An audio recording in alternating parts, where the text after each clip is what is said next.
I'm originally from Pennsylvania, a little town called Chandler's Valley. I was born there in 1947. It's a farm country, so I learned to do all the hard work that a farmer does. We worked there on the farm. We baled hay, we milked cows. It was a good life for a child to have at that time. All right, man, that's awesome, man. It sound like a real fresh air upbringing. So that's not bad. So question that I have for you. Now, I mean, did you have any brothers and sisters, or anything growing up, or how was that? Yeah, I had four brothers and one sister. I'm the oldest boy. My sister was the oldest, and we always worked around the farm community and even when we went to school, it was a very small elementary school. In fact, there was 3 grades, and in one small school, and we had to heat the school. We had to go outside and get wood and coal. Man, I would have never guessed anything like that. Wow. So now was it? I mean, was there pretty happy upbringing? Were there any difficulties, or I mean, how was that? Were you all just like blue collar, or was it just a wealthy upbringing for you? It was, I wouldn't say we were rich, that's for sure. It was blue collar. My dad was a machinist. Like I said, my mom had to take care of the kids all the time. It was definitely farm country, so it wasn't a lot of pay in it. My dad had to get a ride to work, so my mom could have a car around when we were there. And it was a long ways to get to work. It was quite a distance to get to manufacturing, which was actually in another state, but we were only 1 mile away from the New York state line. You know, I remember so many good things. I remember about the faith that my mom and father ensured in us about going to church, even though it was 16 miles away. We never missed church on a Sunday. We went to Bible school, and we always told to say our prayers before a meal, and it was a very happy upbringing. So it seems like, pretty good upbringing. Now, were there any difficulties that arose for you guys as you were growing up at all? Anything difficult happened, or was it pretty smooth sailing? Ones that I remember most of all, when my dad would get laid off at a shop, because he was in a shop back then that was by a union, and when the union said they were going to go on strike, they went on strike. So my dad was without a job. So we used to have to go to upstate New York, where they had large grape fields and places to pick. So in order for us, my dad, to make income, we all as a family would go pick grapes and make money by picking grapes. My dad would cut all the grapes off, put them on the ground. We'd put them in crates and cartons. We'd run them down the road to give to another guy while my dad's still cutting. And it was just the way that the family would still stay together and still made enough money to be able to make things. We had a big garden. The garden was probably an acre garden, and we learned all about raising strawberries, corn, cucumbers, peas, you name it. We had it, and my mom always canned to help save money for the family. So that was kind of my upbringing. Okay, man. So it seems like you got a pretty good work ethic, man. I mean, I see that when you get things like that instilled in you as a child, seems like that's something that sticks along with you now. Now, would you say that when your dad, when he got laid off and things like that happened, is that something inside of you where maybe you thought about when you would get older, where you said, I don't ever want to get laid off? Do you think that maybe there's something that burned inside of you on wanting to become a business owner? Yeah, I know I learned some lessons about it. You know, the biggest lesson you learn is things change in life, but you got to make things change for better. And my dad did that way. So I did learn that part of my life, I would never know what happened until the years come. And I do have some situations that happened when I got much older, and I'm sure that's what helped me as I progressed in my age. Oh man, that sounds pretty awesome, man. Well, so let's fast forward some. So now then you've graduated from high school or went off to the army. I mean, did you get married, or what happened after you became a young man and went out on your own? Well, after I graduated from high school, I went on to a local school. It's called Gannon University, which is in Erie, Pennsylvania. I went there and I graduated. After I graduated, before I was just trying to get an engineering degree, that was the time of the Vietnam War. My number for draft was 12, so I got drafted before I could graduate from the engineering school. So I had to go to service for 2.5 years to serve in the Army. And I lucked out because of my degree, almost my degree in engineering. I ended up being at a laboratory that was for NASA and for the Army and for all other branches of service to do different experiments for them. So I really got to be really knowledgeable in those kind of things and use part of my education. Man, that sounds awesome, man. So let's see. So then it seems like so after the army, I mean, did you end up getting married, or was that still a time that you were in the army? Well, most people say they didn't have a good time in the service. I was very fortunate. My wife worked in the same lab center that I did. I did not even see her and meet her at all until her last days at the labs. I was kind of, like I said, she's quite attractive young lady. I talked to her a little bit and traded phone numbers. And 2 years later, we were married. So I was very fortunate to meet her after we got married in Massachusetts, which is where the laboratory center was at. Then we moved to Florida because she didn't want to live in a cold climate and I didn't either. They're pretty scary for you all of a sudden, just up and going, going to Florida. Like, did you know anyone in Florida, or was it just on a whim where you said, that's it, I'm never going to see snow again and I'm going to Florida? Well, I was fortunate enough that my in-laws stayed in Florida in the wintertime, and I got to go there as a visit. And I just said, when my wife and I saw that, I had never been there before. I said, why would not anybody want to live anybody but here? Because it was like February. It was cold in Buffalo, New York, where I was basically from. I said, we ought to see if we can't come here after I get out of college. So that's basically what brought me and drew me to the state of Florida. Oh man, okay. So here it is. Now all of a sudden you're in the sunshine state. You got all the sun that you can handle. Seem like life is going pretty good. So what about work now? Where were you working at? How did that end up coming about? What was work like for you?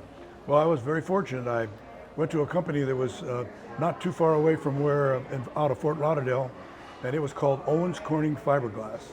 It's the largest maker of fiberglass insulation in the world. And they had an ad in the paper. I went to go into the place to get it, and there was like 150 people in line to get this job.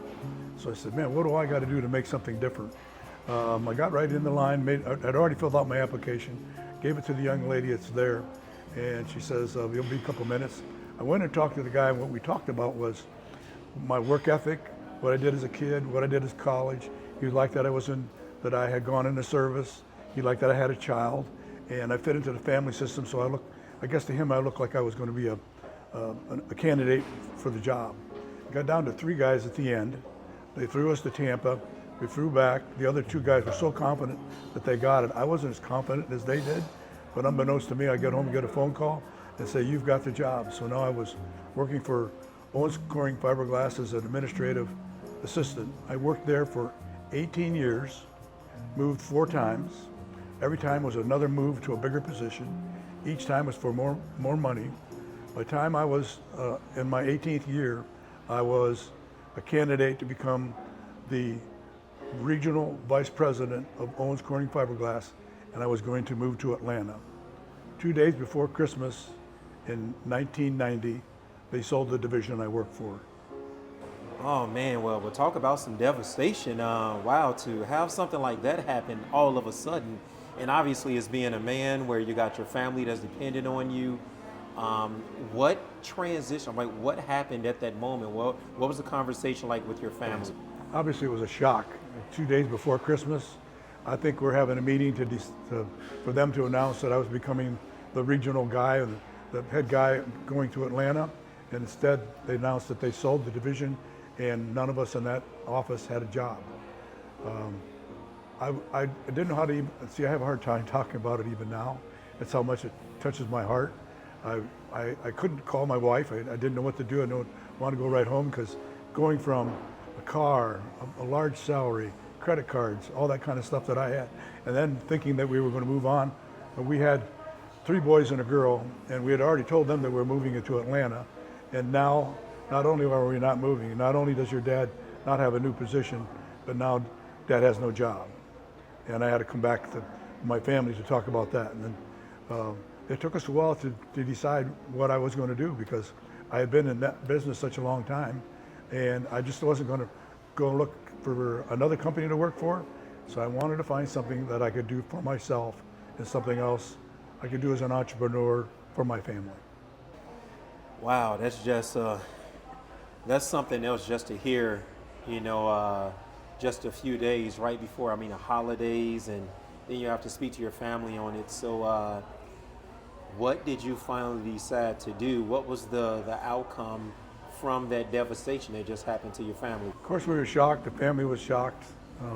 My wife took it better than I did, I think. We had prayed about it at home, and I told them, well, Dad's got to find something else to do. So just bear with me, and we'll find it. I knew I didn't want to work for another company or another thing. I wasn't going to get myself in that same position again. So I just going through my mind, I went through other places. I went to some construction companies. I had a background in engineering, and none of them just quite fit. None of them quite clicked. Then one day we used to go to this restaurant called Beef O'Brady's. We went there quite often because we would take my kids after we'd go to church. We'd stop there. It was fairly inexpensive, and you could get a pitcher of beer and 50 wings for like 20 bucks. So it was really affordable with 3 kids and with 4 kids. It just was, and they liked the wings, they liked the atmosphere, and it was real family friendly. And I said to my wife, we went there for an event, and it was an event for a guy that just became a judge. And my wife and I had helped him stand on the corners with signs saying, so-and-so for a judge. And he became the judge, so he threw his party at this Beef O'Brady's. And I thought, hey, this guy's a doctor, this guy's a lawyer, this guy's a baseball player. This is just a different attitude of different people that were there. Just said, man, maybe this is something that clicks with me. It's sports, which I loved sports. It was people. It was a good business because you could see how many people were there all the time. The man looked like he had done quite well. So maybe I'd approach him and say, is there any idea about that I could maybe get into your business? So here it is. You took a chance, and you just, by faith, just walked up to someone and asked them a question. You didn't stutter through it. You just walked right up, and said, "That's it. I'm going to ask," and you took that leap of faith. And man, so what happened after you took that big leap of faith? Was it a shock, or did he look at you like, "Hey, get away from me"? So what happened at that moment? I took the leap of faith. He took the leap, jump off the bridge. He said he wanted nothing to do with anybody else being in his business. He had 3 stores then. He had the one that we were in that presently, another one in Plant City with his 2 sons, and he had a baseball coach that he liked a lot that had one in Apollo Beach. So there were really only 3 stores. He said he didn't want to get any bigger, and went through that kind of a thing. I said, you don't know what I want to do yet. And he says, no, but you can just go out the door because I'm not interested. I knew they were meeting there for breakfast with some other people, and one of the guys at the table said, do you know who that is? He says, well, he was here last night, asked me about a business. He says, that's the guy that sings at our church, Jim. He sings at the church. And your wife ought to know him real well. He says, yeah, but I don't want anybody in business. I want him to leave. So I left again. After I left that day, I went to his wife, who worked at an elementary school just down the street. And I went there and I said, Mrs. Melody says, your kids aren't in any trouble. What are you coming to see me? And I said, well, your husband won't give me any time to talk to him about maybe I could open a Beef O'Brady's. I'm not looking for his money. I have the money. I've stayed it up through stock for my prior company, but I need a job. Oh my God! Well, look at that, man. That persistency. So, why in the world why didn't you just stop at that point? Why didn't you say, you know what, this guy's turned me down a few times, I'm done? What made that fire burn in you where you kept on persisting and asking? I think the persistence came from other things that happened in my childhood. I knew it was something I wanted. I didn't know practically what it would earn us without some of his knowledge. That's why I needed him as part of the package. So that's why when I went to his wife, she said, you talk to Jim, he'll be like a little baby doll to you. I came in the next day, he opened his door, he slammed his office door, and he says, you must be crazy. He says, you want to still do beefs after I threw you out and swore at you and all the rudeness I did? I go, Mr. Melody, you don't know me, but I said, I would love to try to do this business. It seems like it could be very profitable. And I says, and I think you need more than one store. I think this could pursue avenues that you and I don't even know yet that we dream about. So I would really like to just start in your kitchen. I'll work for a meager salary to work in the kitchen. And then I need to learn the products. And if you still don't like me, then maybe I'll open my own restaurant somewhere else. Oh my goodness. Well, talk about something that was just amazing. So here it is. You basically said, hey, I'm going to be confidently humble. Let me come in and start at the bottom and work my way up. So what did that do when you told him something like that you would start from scratch and basically for almost near nothing? What did he do at that point? Well, later on I learned, of course, that he was really surprised that I made the offer, that I was going to just start in the kitchen and learn things. I actually thought he was never going to let me open a restaurant and I'd have to learn what he had. So I also told him in some of our conversations that I was going to be taking notes, I was going to take in minutes, I was going to take what the recipes were, I was going to take about how he made fried mozzarella, how he made the wings, what he used for wing sauce, all the different aspects of what that restaurant took to be the way it was, and to learn that well enough that I would be someday confident that either I was going to be with him or I was going to be on my own with my family. But I definitely knew that this kind of restaurant, it was a family sports pub. Back then, sports bars were just guys around with not really many things for the family. What rang in my ear was it was family, and that's what really held my heart the closest, because now I could do something with my family, call it a family sports pub. And I thought, in my mind, there were a lot of people that were looking for this kind of business that wasn't out there to seek. One thing that I say about a lot of stuff is, if you do the things that others don't, you will have the things that others won't. And you literally went out and did that. You just stayed so persistent, and there was a fire in your belly that made you go out and do that. So it seems like you actually ended up.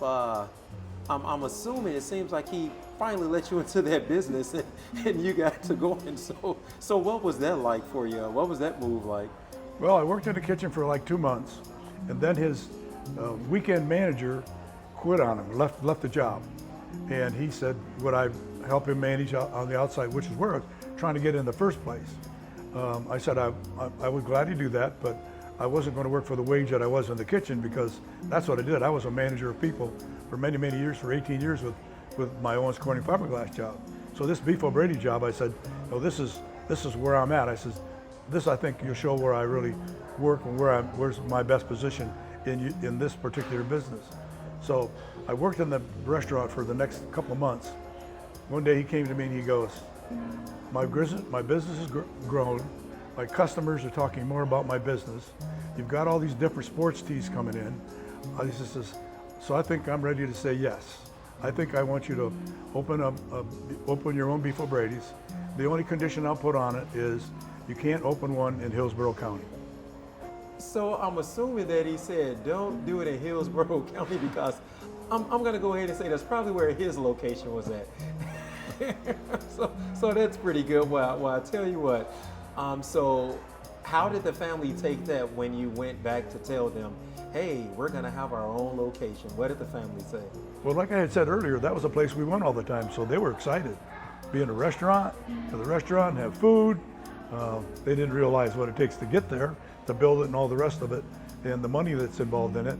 But they were excited about it. And my wife was particularly excited because she, the kids were growing up there. The youngest was like 10 years old, the oldest was already in high school. So kind of like she didn't need to be around the house all the time. He in particular gave her more to do. So we persisted at it. I got numbers from him. I went over P&Ls. I went to the SBA to get an SBA loan. They didn't have quite enough money to do it all. I had to sell all my stock that was with Owens Corning. I found a place outside Hillsborough County, which is Polk County, which is only about 35 minutes away from where we lived at. And I rented my house because I wasn't sure this was going to really work. So we kept our house, we did it as a rental, and then we rented a house in Lakeland, Florida, which is where we started our initial Beef O'Brady's. Oh my goodness, so talk about selling all the way out, man. I mean, you cashed out, you went all in. I'm talking about you jumped into the deep end, both feet, all the way into there. Now, did anyone doubt you? Was there anyone that thought maybe it was crazy? Or what did some of your other friends say? What were they thinking? Most of my friends doubted, even my father. I wanted my father to give me a small loan. He said he had been in the restaurant business as a young man, and he wouldn't give me any money either. So I also found out that several of the other guys that were also managers in positions like I had, one went into the film business. He bought a Kodak store. Guess how long that lasted? About 7 years. Another guy bought a Blockbuster's place. Blockbuster, that went away. Here I am 35 years later, and I'm my business and still growing. My family's still involved in many ways. It took us a long time to build the business. Once we got the store, the original store was only 2,000 square feet and 84 chairs. Wow, so look at that. You're still here after all of that time. I mean, but you had to have some fear somewhere in there. But what was it inside of you that made you say, that's it, I'm gonna do this? And what gave you the confidence to know that you would not fail? Perseverance was in my mind because of what I talked to you about my childhood, especially when I think about my dad picking grapes in a grape field. It comes right back to me. He did it because he had to help his family. When I got into the beef O'Brady business, it was really tough. Nobody really knew what a beef O'Brady was.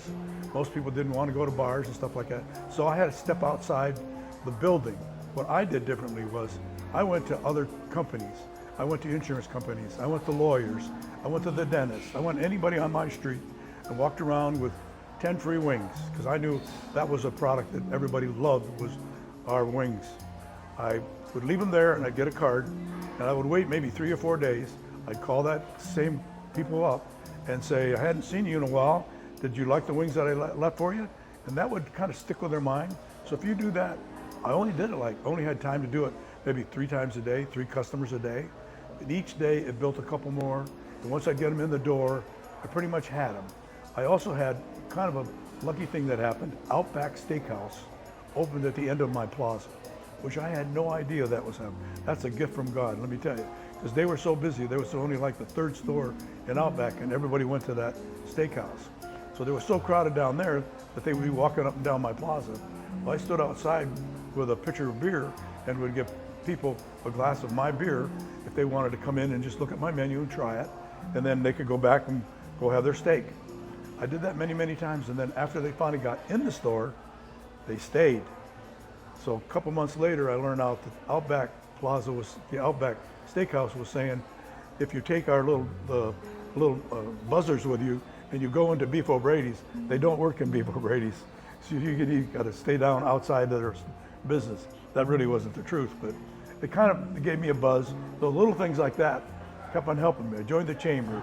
I had an ad in the Yellow Pages book. A year later, I decided, man, I'm paying like $300 a month for Yellow Pages. Maybe I should just not give me any business. So I took the $300 and I gave it to charities. I would have a golf tournament. I'd give that to a charity. I would say, I'm going to put $5 gift certificates in everybody's golf bag. I'd go to another charity and say, I'm going to give them $300 worth of food. That really sold it. That was my intuition that would work. And I tell you that one of the things that you learn in business is you give back, it comes back multitudes of ways. Wow, so it sounds like there was no rule book for you. You created a rule book. You just went out and you said, I'm gonna make this happen no matter what. And you went to anyone that was out there, you thought outside of the box, and that's what made it happen. So you followed the philosophy of, if it is to be, it's up to me. You were not waiting on someone else to do it for you. So I'm assuming, so you were not an overnight success. So tell me what was it like when it was hard for you going through the business, when it wasn't people flooding through the doors? What was it like for you that just had you still say, you know what, it's gonna work, and you just kept trying things? What was that like? You were your own boss, therefore there was no book to go by. You were the book. You had to be as creative as you want. Beef's had a few items that they had. One of the biggest things that they did was support sports teams, so I was doing that also. But I also came up with many other different ideas. But just so entrepreneurs know, this doesn't happen overnight. This took me probably more than 5 years to really get a good base. I was working every day, Monday through Sunday, including Sundays, and I was always at the door. I would be the first person that you would meet when you came in the business. It would be Don Bosko saying, hi, welcome to Beef O'Brady's. Or a lot of times, after a while, they already knew who I was. I would take them to the table, They became friends. And one thing about Owens Corning, I was stuck at a desk. I really didn't get to know a lot of people. In this business, I finally got to know all kinds of new people. I got to know everybody that was in the Chamber of Commerce. I one time came in and there was a couple ladies that were bowling on a bowling team. So I said to the lady, I says, do you need somebody to, do you have a sponsorship for a bowling team or anything like that? She says, no, we need shirts. So I gave her, she gave me all their names and wrote what she wanted on the back of them. And I put Beef Brady's on the front and on the back of the shirt. Well, unbeknownst, and she came in like every Thursday after bowling. Next week she brought more. Unbeknownst to me, she was the president of the bowling league. Who would guess that? So they went from 4 people to 24 to 34 and it just kept on growing. Every Thursday we knew the bowling team was coming in. That kind of creativity kept on happening month after month, week after week to make us the success that we are today. Man, talk about a phenomenal story. Well, of course, thank you so much for being so gracious just to even give us some of the time to share how you built, where you're at and where you're still going. But let's talk about reaping some of the benefits now. So let us know, how many, do you just have one location? How many locations do you have? And also, what's it like for your family and your kids? What's it like for them? Of course, now it's 35 years later from that day that I started working in the kitchen and begging the guy to have the job. In those years, I've opened 11 Beef Brady restaurants. My kids helped me with every one of them I had. I had them in Inglewood, I had 2 in Gainesville. I actually had 3 in Lakeland. I built my Lakeland stores 2 different times in South Lakeland. And I had in Ocala, so I've got a spread of things. I'm down to 3 now because it gets so difficult when it gets so spread far apart. But I just opened my largest one in Lakeland in the last 2 months. So this has been a blessing of its own. My family is all still very close together. I only have one child still that manages a store for me. The other one's he stayed in Gainesville. He wanted to stay there, so we sold some of that operation. Some of the other ones, my daughter wanted to be a chef. My other son wanted to do some other businesses, and that happens throughout. But we're still close together.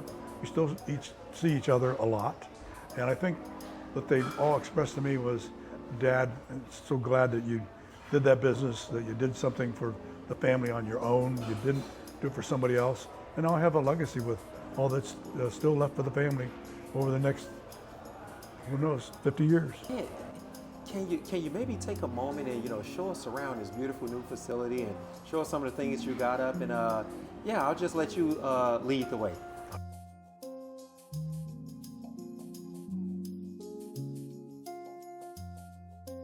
All right, the first one I'd like to show you is this was the family, the size of the family. Obviously, that's my oldest son. My youngest son there, that's him here. And then the rest of the family worked with us.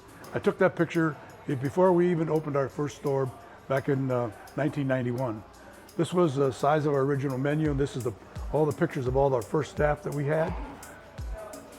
Somebody made this, I don't remember, but the Brady bunch, but they gave us a caricature. That's all the kids and myself and my wife, the Brady bunch. This is us in our new store that we're in presently. That's my wife and myself, my son and his wife, who helps us tremendously. This is Bernie Little, who owned Miss Budweiser, also became a good friend to me and gave me a lot of wonderful advertising.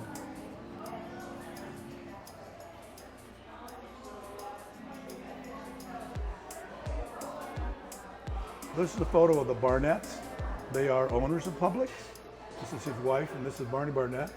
This is Barney when he took me to a football game back at the Public Stadium in Tampa. This is the highest award any retailer can receive in the state of Florida. It's called the Retailer of the Year Award, anything under 10 million, and I received that. This is a picture of my family when I received that award in Orlando, Florida. And Mr. Bosko, I tell you, that sounds absolutely phenomenal. It sounds like a lot of great things that you got going on there, and man, you just to see the whole growth over all of those years is absolutely phenomenal. So hey, let's continue. What else you got? Follow me and I'll show you the new business.